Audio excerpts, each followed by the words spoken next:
final press conference of E3 that we were covering. Joined us always by Callum. Hello. And we watched Sony last night at 2 a.m. 2 a.m. And we now are morning after. mulling it over with a cup of coffee.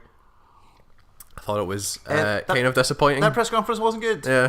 They had a lot of stuff. It took me that one sip of coffee to mull over the fact that it wasn't. Yeah, I was wondering actually, like if sleeping on it would be like actually they had some stuff. They had some things. It's just the things that they showed weren't surprises or particularly like lengthy, other than Spider-Man. But yeah, I mean they had surprises, but not necessarily surprises that are relevant to us. Yeah, I think so. We'll just go from the top. Yeah. Opened with big cinematic trailer for Uncharted: The Lost Legacy, which is the standalone Chloe and Nadine story in that thing. It does seem like, based on that original announced trailer from PSX last year or something. I think so, yeah.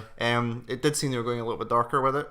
And you say that, and then Chloe's got funny dialogue and whatnot. I mean, it's still an Uncharted game. Yeah. But it does seem like they're going a little bit more serious with it. Anyway, it's not like quip a second, you know. Yeah. They're after the Tusk of Ganesh, which sounds like an Uncharted game. Mm-hmm. But yeah, like it totally sounds like something I'll play. Like, I mean, yeah, it looks like a good way of doing an Uncharted game without doing an Uncharted game while your A team works on whatever it is they're There's building. no confirmation about their A team's working on Last of Us 2, right? That's what it is. There you go. There's no I'm assuming it's not going to be a full Uncharted game, or it'll be Uncharted 5. No, they keep describing it as a side thing. Yeah. So I assume it won't be like 12 hours. It'll be like 4. Yeah, or something like that. Who knows? But it looks like it was well built. I mean, it looks gorgeous. Yeah. Like, it's still an Uncharted game. Like, that thing looks fucking incredible. Yeah. And it's had the set piece stuff, and it looks cool. Horizon Frozen Wilds DLC expansion for Horizon. Yep. Done up north to where all the snow is. Where people who have played the game will know it. Up north is the guys who tamed some of the creatures. Mm-hmm. Before you came along with your magic stick and were able to. Yes, exactly. Hack them. 2070 is this year, but no date. Sure, I'll take more. I'll take more Horizon. If I finish that game by the end of the year. But. Yeah, that's fine. And then they did a reasonably long demo of Days Gone, which was the thing they announced last year. Which is kind of what they needed to do, because they announced it last year with a whole look at this guy running through a sawmill. Oh, look at these how many zombies there are on screen. Yeah, like it felt really vapid. Like it didn't really make itself individual. Like there's no reason for me to go, that's why they're making this game. Apart from the other than the fact there's a lot of zombies. Yeah, like apart from the large zombie swarms, like what makes that game interesting? Like there's bits of it that are different, that are like, okay, you've got a motorbike, you can ride around what seems like an almost open world, maybe. Or is it like an Uncharted vehicle section where it's like, it's actually pretty linear, but it does feel nice. Well, I mean, his driving section got stopped short by a tripwire on the road, so maybe that's a scripted thing. So yeah, maybe it is all scripted then. It had a real kind of Last of Us combat feel as well, where like you're setting traps and then doing distractions and making zombies go places and whatnot. Yeah, it feels like, I don't know why this game exists. Yeah, kind of like, I don't know what it is they're trying to do. It looks real nice. Yeah, it looks real nice. The main character was a bit of a dick. I actually know, you know what, the character animations were real good too, and then it ends with a razor wire bear. Yes, there was Razor Bear. That for some reason there was also a zombified bear that covered itself in barbed wire. Razor Bear is one of the guys in like the Japanese wrestling things, right? Razor Bear. Yeah.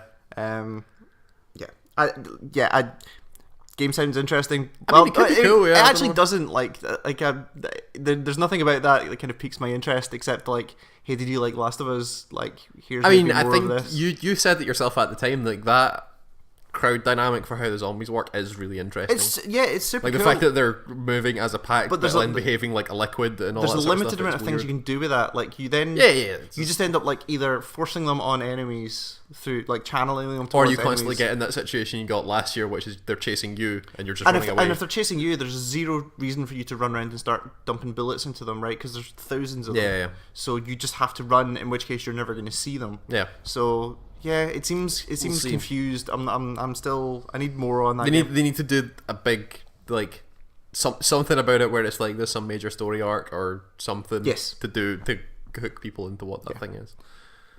And then the actual one of the big surprises, Monster Hunter World coming to a new Monster Hunter game coming to a Sony platforms, a non-Nintendo platform. Yeah. Sorry, there was Vita ones, right?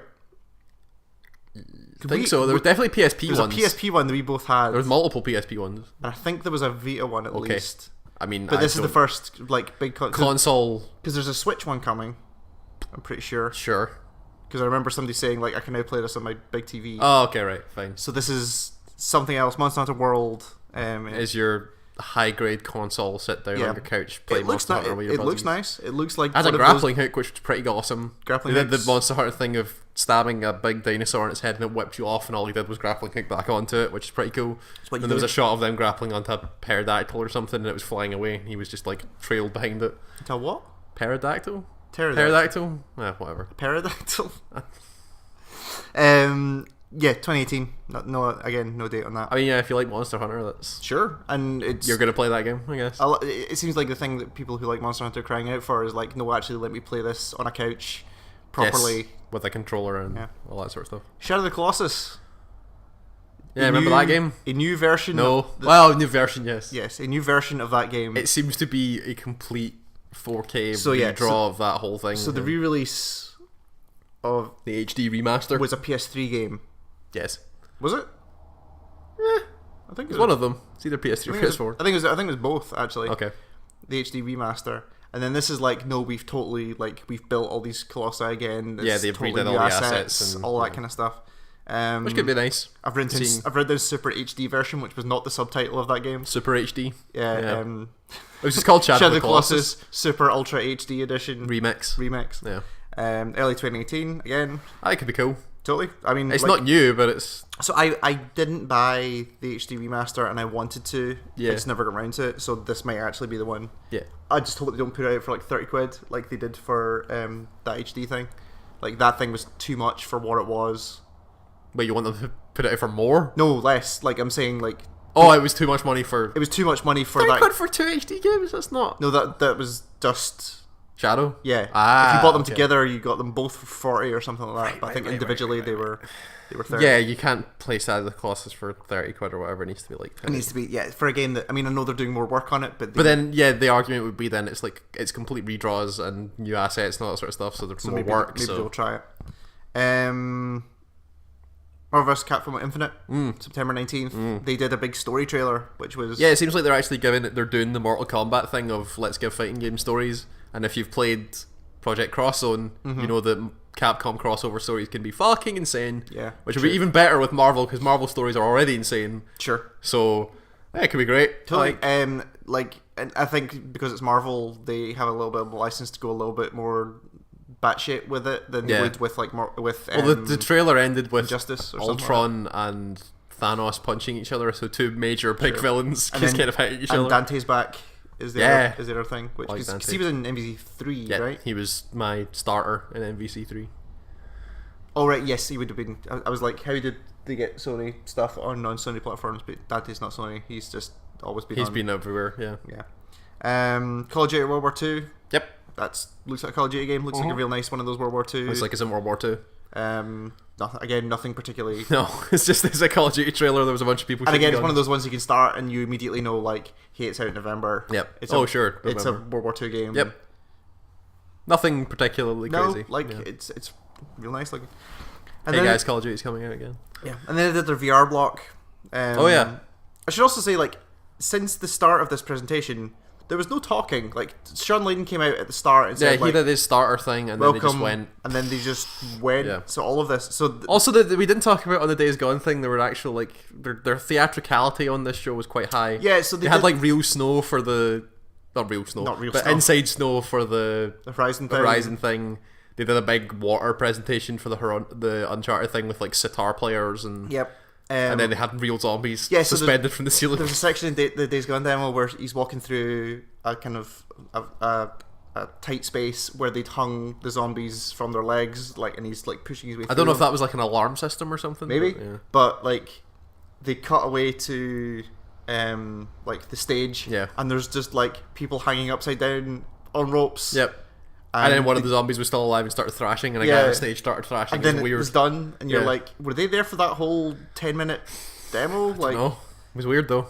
I'll also say, like, since we've seen all the big presentations, or all the stage presentations at least at this point, Delay's got a lot better at not shooting shit off a screen. Like, this was the best year for that. Yeah. That they've never done. I mean, Sony was the worst for it. Sony was always the worst for it. Yeah. And even though they did have some theatricality. Thank you. They showed gameplay. Yeah, they showed the games from the thing. So anyway, VR block, Skyrim VR, which was unannounced, right? Like, I didn't hear about it. I've never heard it because it was Fallout and Doom. I'm assuming that was if I were writing a presentation, I would have him, what's his name, Sean, come out and be like, yeah, there's Fallout VR and Doom VR that you heard about Bethesda. We have Skyrim VR, but there was on PlayStation platforms, and it looks like Skyrim, but you can really aim that bow. Yeah, you can aim the bow and like move your hand for fire, and it's the same thing I said. Unless you can do that mod that you had on PC where you can scream Fusro Da to actually do the shouts. That would be cool. Pretty cool. That's got to be a thing, right? You'd hope so. There's a microphone in that headset. Yeah, why not? Even if you just make a really loud noise in it, Fusro Das, that would work. I say the same thing I said for Fallout 4, that combat in VR sounds like an actual nightmare. Like, I think it could be really funny. It could be ridiculous because they've got those canned animations, and then you're just kind of like. If you want a game that will make somebody sick, can you imagine fighting a giant? The giant comes over with its club and shoots you 12,000 feet up in the air in VR. Yeah, that'd be pretty funny. That'd be funny. We'll see. Again, no date that I saw anyway. Starchild is a side-on platformer. Yeah, didn't understand why this thing is a VR game. Well, I mean, they were doing the kind of cheap VR movie thing of like, there's stuff coming out the screen at you. And that kind of stuff. Yeah, okay. But it seems like they're going for, what was that Oculus platformer? Lucky's Tale. Yeah. Like, they showed that at least 2D platformers can be interesting. Yeah, sure. You can do perspective things. And sorry, when I say 2D platform, it's all in 3D, but side-scrolling. Yeah, it's a side-scrolling platformer. It can at least be interesting in VR. With a giant robot. And giant robot and big bugs and things. Yeah. Sure. The Inpatient, which is a supermassive, the Until Dawn people. Yes. Sony looked at Until Dawn, which did pretty well for them. Yeah, surprisingly well for them. Yeah. They said, those faces look real good. Can you put those faces in a lot of games? In a VR game. Where the guy gets really close to your face. Yeah, which seems like this is what Supermassive have been working on when they put out Rush of Blood, that actual PlayStation VR. Oh yeah, the jump scare house. The literal on-rail shooter. Yeah, on-rail shooter. Again, not much about what it is, but there was a creepy psychiatrist, serious psychiatrist in your face. Yep. And then you were in a mental institution, and it went all weird. Yeah. Again, no details. Could be creepy, whatever it is. Totally. Yeah. Those faces would probably. It's probably going to be creepy. It's a Supermassive game. Final Fantasy 15 Monsters of the Deep, a fishing VR minigame. Yeah, it's going to be not fishing minigame expanded out into a VR.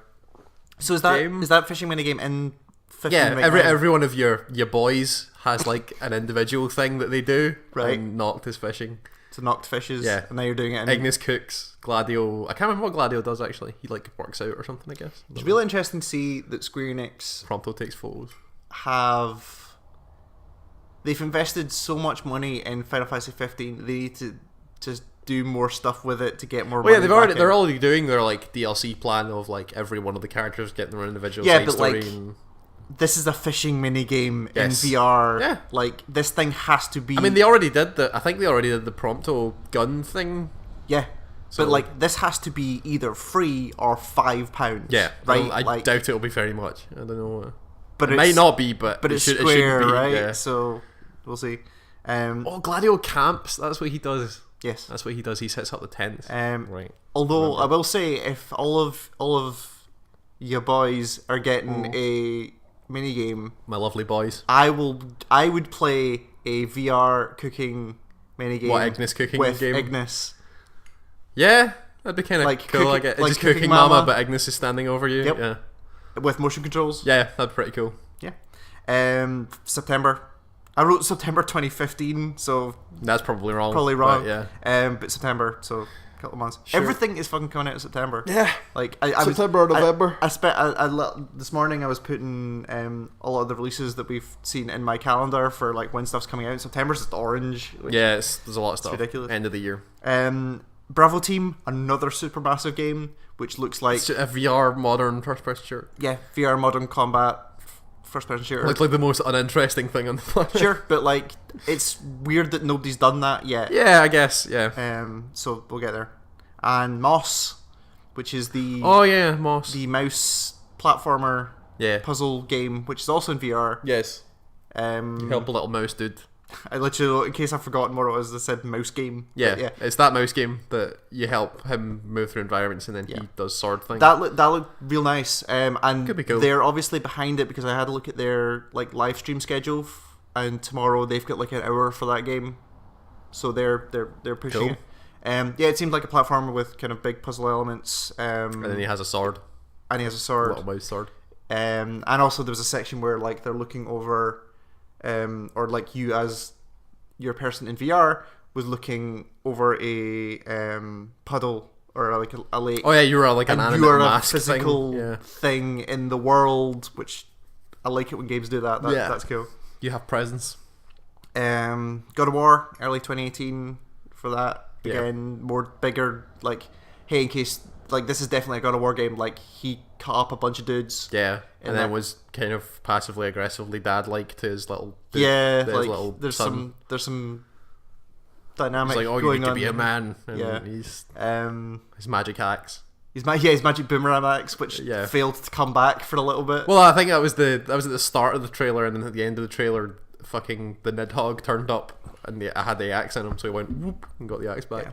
Just in time to stab that thing. Probably a bunch of. I know, because they said they wanted to help him. Oh yeah, the little kid speaks Norse or whatever it would be the language, but yeah, that'd be interesting actually for like a man whose entire persona is stab fools repeatedly, very angry, not understanding the language of the world and having to delegate to his son to be like, the fuck did that guy say? He communicates in the world through his axe. Just also possible. Sure, like that. Yeah, I mean it looked really nice, and the combat's probably going to be cool.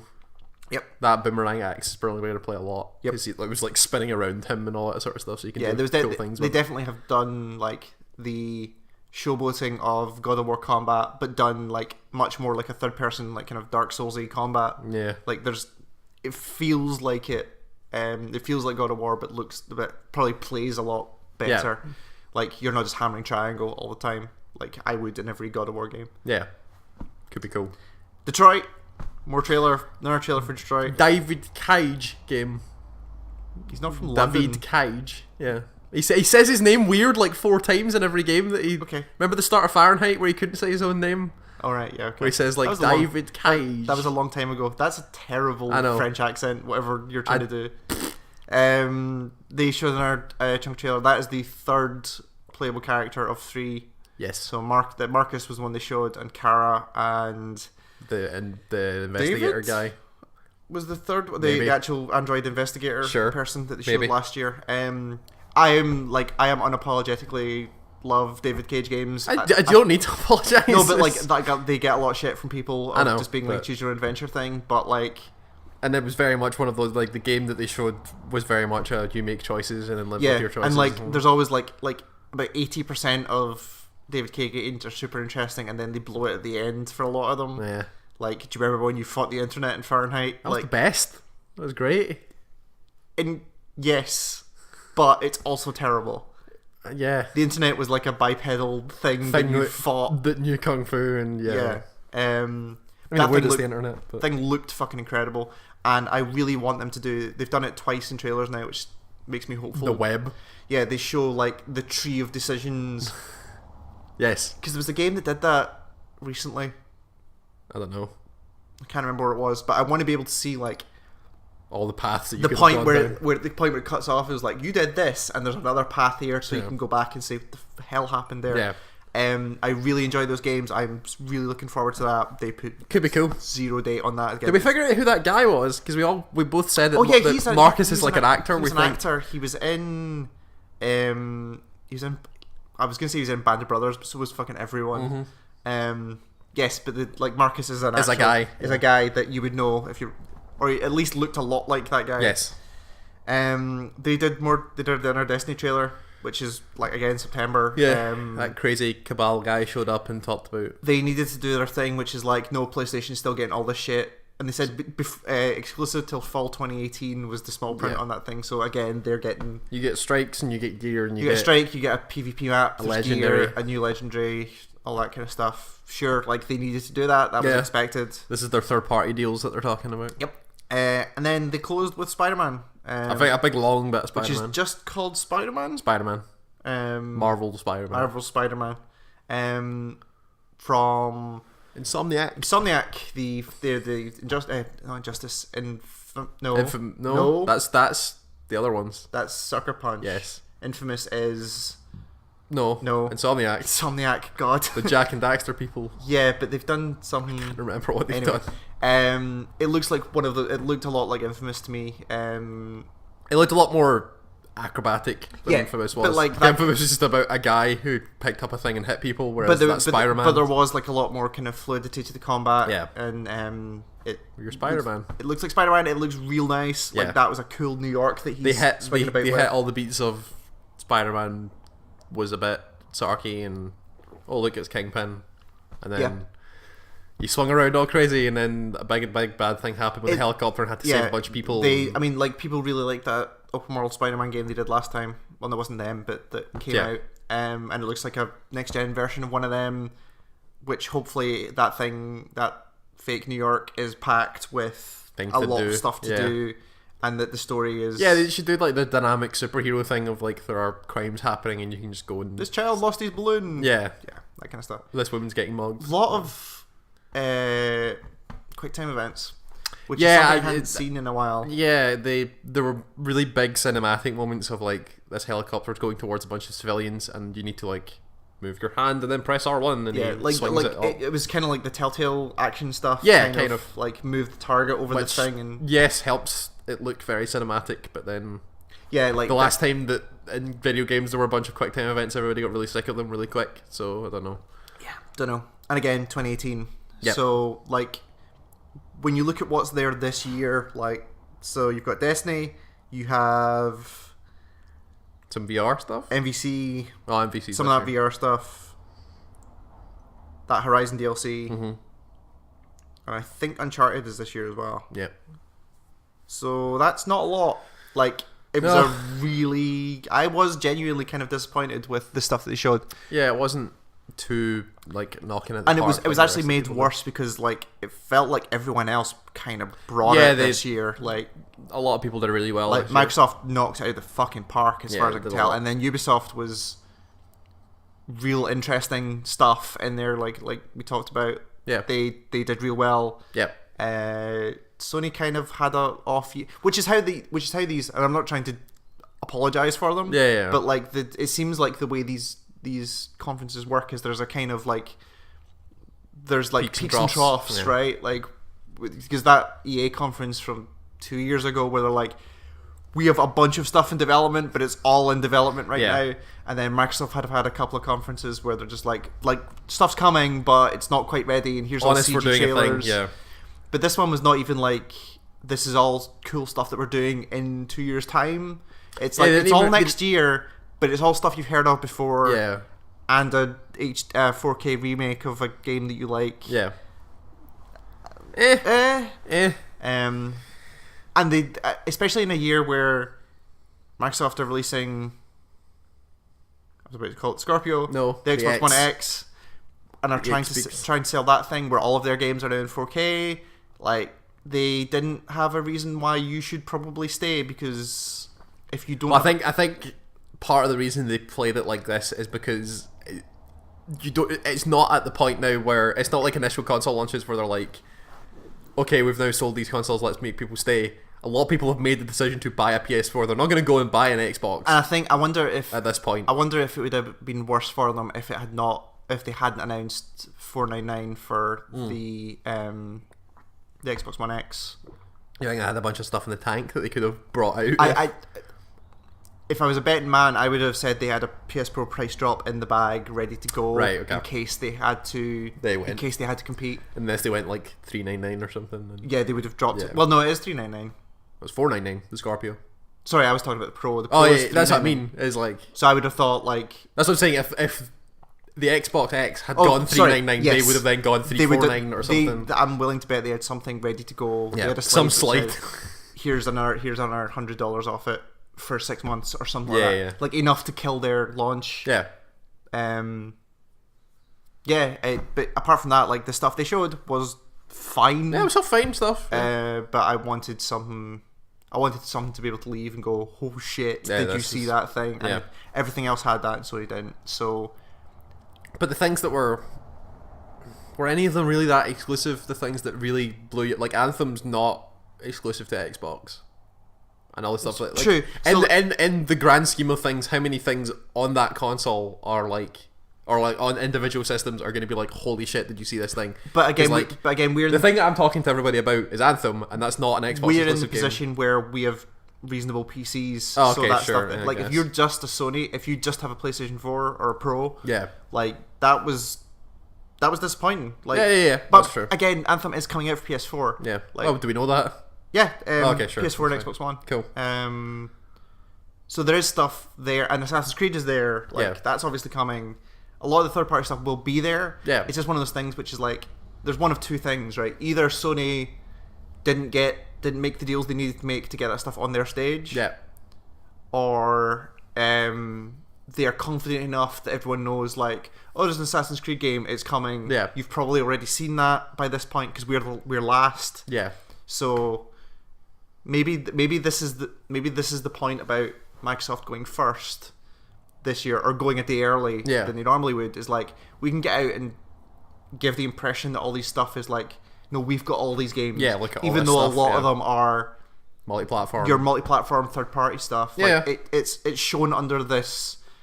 Banner. You're attaching all this stuff to the One X, right? Yeah. So that makes it look better, but you would hope that Sony, because they have a bunch of first-party stuff, they could possibly do that. By the time they got to the end, it's like, yeah, we've got Call of Duty, yeah, we've got Assassin's Creed, but here's all this other stuff. Look at this shit, and they just kind of didn't have it. Yeah. But oh well, I don't know. We'll see. That was E3. I had a look at their, like I said, Sony's live stream schedule as well this morning. Just after their disappointing show last night, nothing new on that. It's all the stuff they showed. Yeah, slightly more in depth. Like I said, there's an hour for that mouse platformer game. Sure. So okay. I mean, I want to see what that is, but like that's the level of stuff they're showing. That thing. Yeah. Don't know. But yeah, that's us. That was E3. That was E3. So like we said before, we're not going to do one of these for Nintendo because Nintendo are going to be showing Mario and that's it. Yeah. So we'll watch. We'll watch it and then talk about it. And we'll talk about it in the podcast next week or 2 weeks or whenever we get back to this. But yeah, thank you for watching all of our stuff.